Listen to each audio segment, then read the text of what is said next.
Next up is to look for patterns.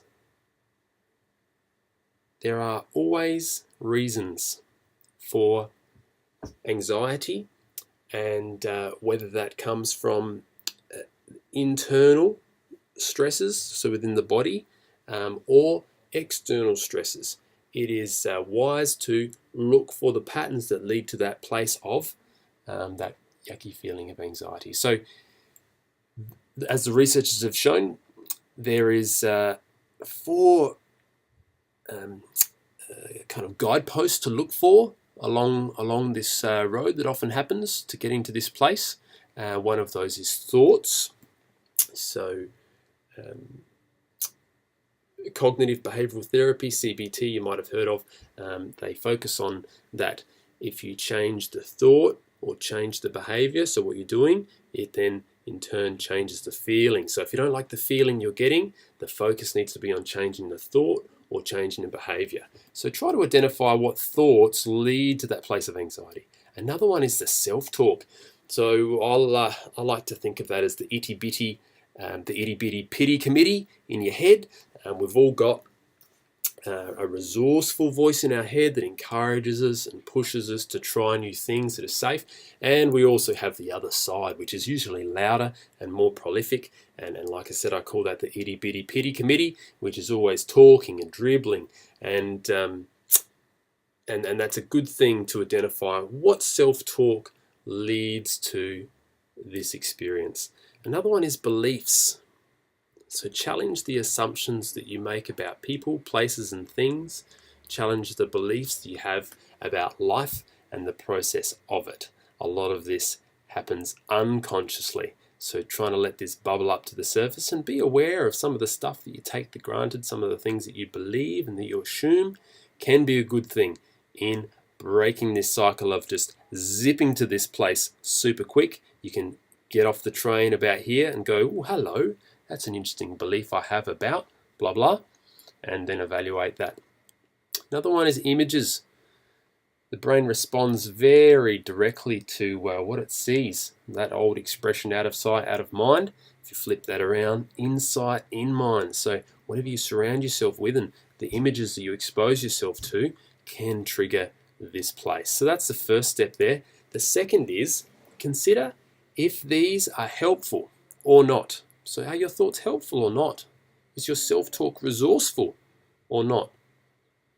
Evaluate each one, and then obviously you can take action on that. So then how realistic or accurate are these thoughts? That's a really good thing to challenge yourself.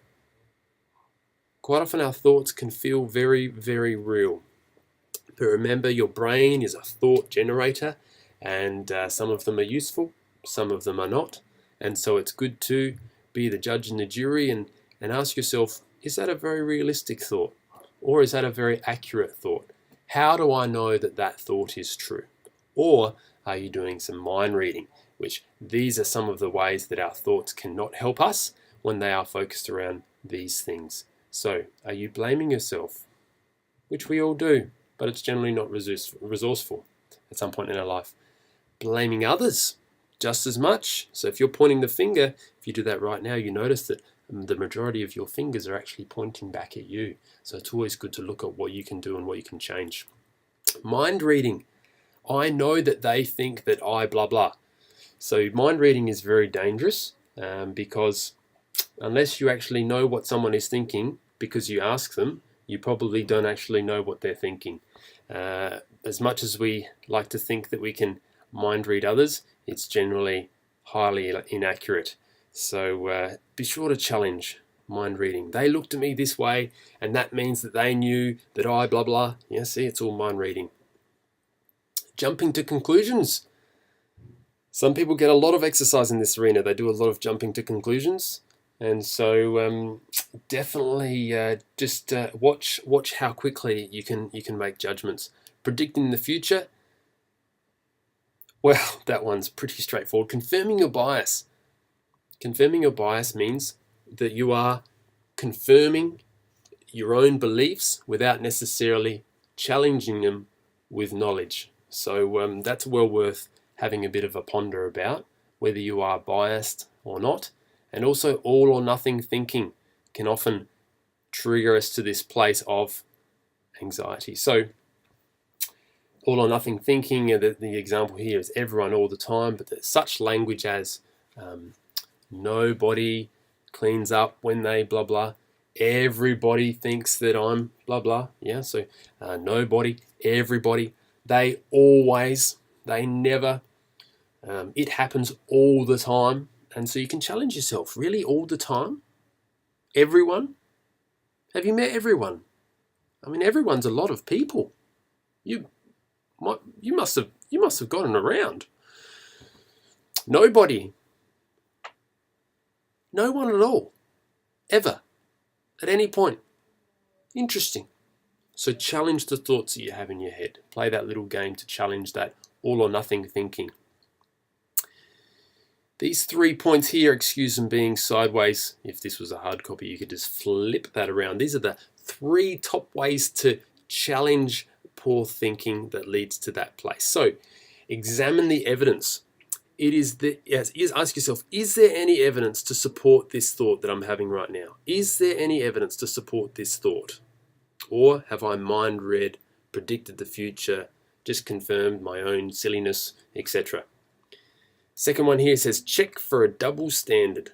Very easy to do. I don't know about you, but I'm very good at fooling myself. So it's excellent to challenge where you might be a bit hypocritical. So would I judge myself or somebody else as harshly if they did the same?